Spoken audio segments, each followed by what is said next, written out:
It's learning about where do you compromise, how do we teach people to behave in a way where actually we can move forward in a positive way rather than in a way which could potentially impact things in the future.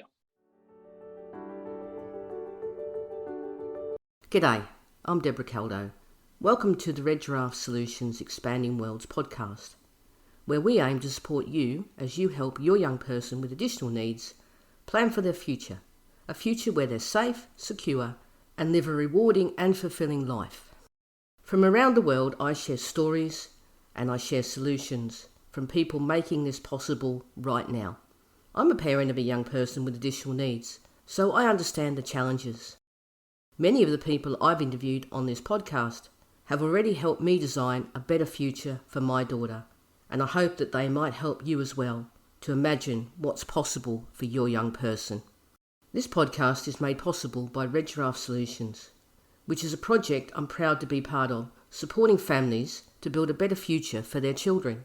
We now have available at Red Giraffe Solutions an online course called Independent Cooking Made Easy. This is a new and unique approach we developed when we realised traditional cooking techniques and recipes were never going to enable our daughter to cook without some support or supervision. It's a safe, simple system that uses no more than 5 ingredients, has no weighing, cutting or chopping, and no lifting of heavy dishes. Each of the 16 recipes in the course includes a step-by-step video of our daughter making the meal, plus a visual recipe card. We developed this for our daughter to solve her challenges with cooking, and every recipe in the course she can and does genuinely cook for herself. You can find a link to the course in this episode's show notes.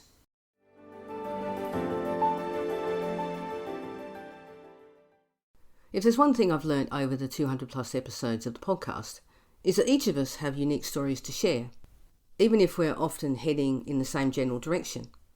And that's always really informed the way I talk to people on the podcast. But when I look back at the people I talk to, more often than not, they have a similar lived experience to me. This hasn't been intentional, but I guess we all find it more comfortable talking to people who have similar experiences to us. Having said that, we can all benefit from hearing a different perspective on things. And that's really what this episode is all about. I'm talking to Ben Simmonds, a young man who has his own story to share.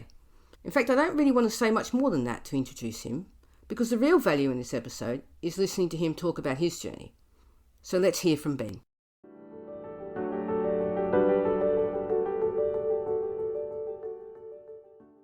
Thank you so much for taking the time to talk to me today. Can we just find out a little bit more about you and your journey?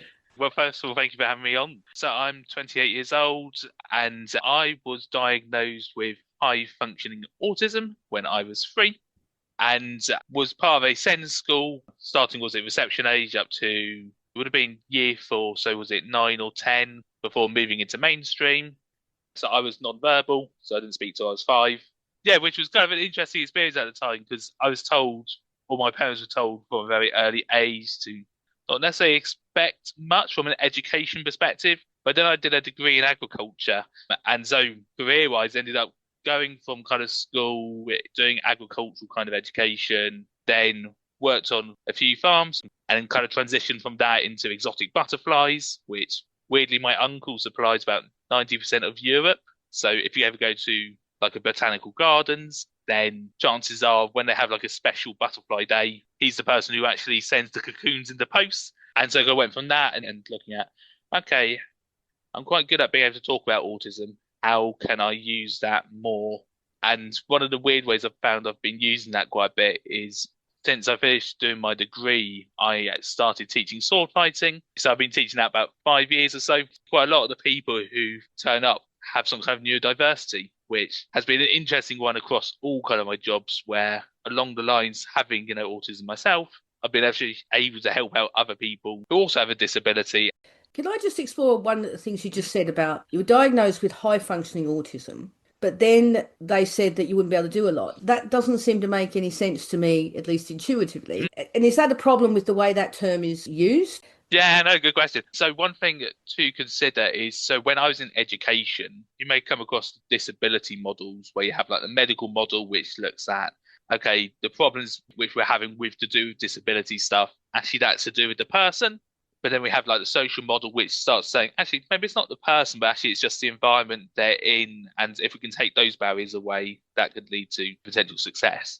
So there was a big switch at the time from medical model to social model, which made basically post GCSEs for me an interesting experience because I got to actually experience both sides of it from an education perspective, which at the time, because it was a SEND school which did primary and secondary, a lot of the people who were coming out, the level was around level 3 primary school age by the time they left at 16.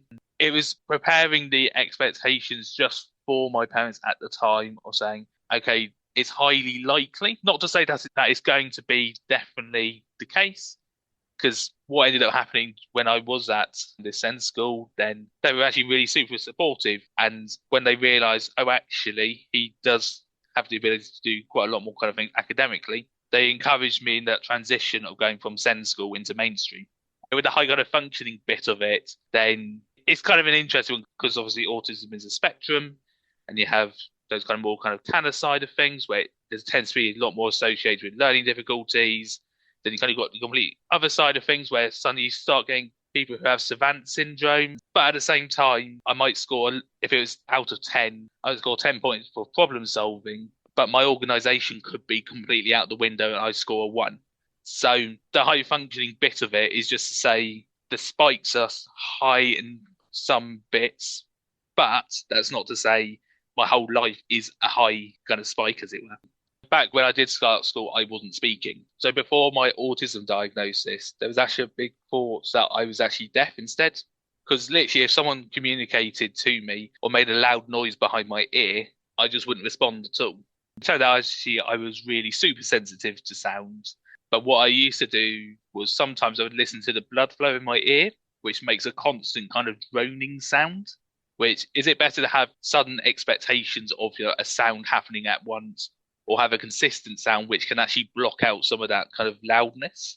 And so basically, when the head teacher sat down at the time and said to my parents, education wise, it may not be what you might compare to someone who didn't have a disability or have autism. They didn't have much to go off of composed to if they met me now, where they say, oh, well, yeah, of course he can. But I do love the kind of illustration of like autism isn't this linear kind of line.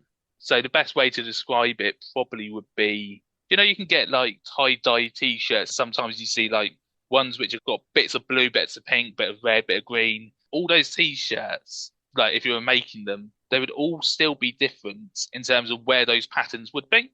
And so because of that, then you will be scoring like certain higher points in problem solving, for instance, or memory, but at the same time, lower in other aspects. But to someone else, it might be the opposite. So I use high functioning autism in terms of a name, although there's a little bit of backlash in terms of that in the community. I suppose the way I look at it is when you have a t-shirt, you've got to start off with a colour, right? It's going to be white, it's going to be orange, it's going to be red.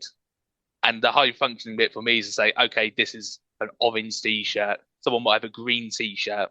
But ultimately, when all the other kind of coloured bits kind of gets added to you, then that's what you're judging it on. Can I just ask you as well what you think, whether you think that the medical model is disappearing or are there still people trying to hold on to it? Have you seen changes? Have you seen people moving towards a different model and not talking about this as being a deficit in medical terms?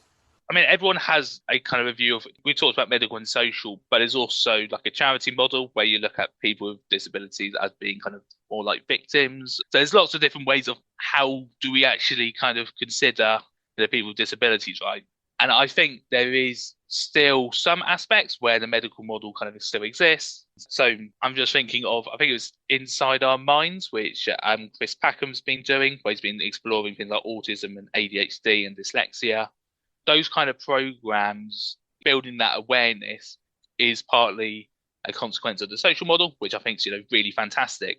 For me personally, as to where do I sit with all of it, then there's a slight danger in the social model in that if I say this person has autism, it's easy for me to say I can't do anything about that. The environment, everything has to be dictated by that condition, right? So the fact that they're behaving badly or interrupting in a way that we might think is not necessarily appropriate, sometimes we can easily say, well, can't do anything about that, therefore I'm not going to teach them in a way on how to interrupt in a way which doesn't cause friction.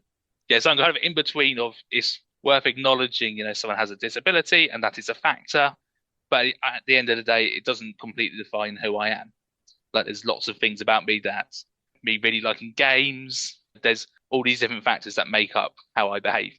Are you saying then that because if you push the social models too far, it then becomes, not the right word, but an excuse for everything Yeah. rather than an acknowledgement that this is just one part of someone's person?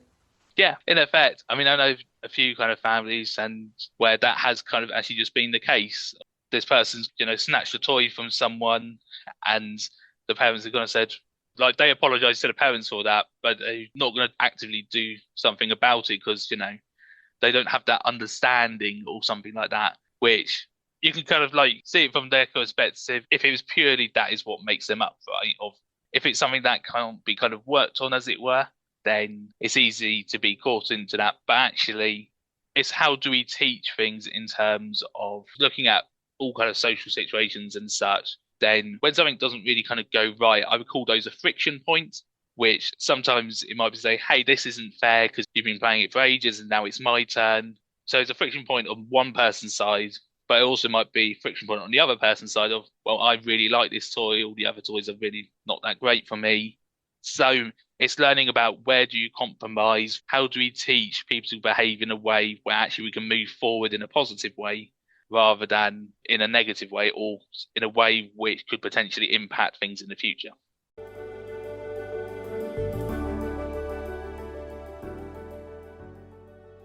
Every now and then we hear things that just help explain things in such a way that it immediately makes sense. And that's how I felt about the example Ben used with the tie-dye t-shirts. It was so abstract and yet so incredibly clear, which was the real beauty in it. I'm continuing my conversation with Ben next week, where he'll be sharing some ideas about ways in which families can support their children.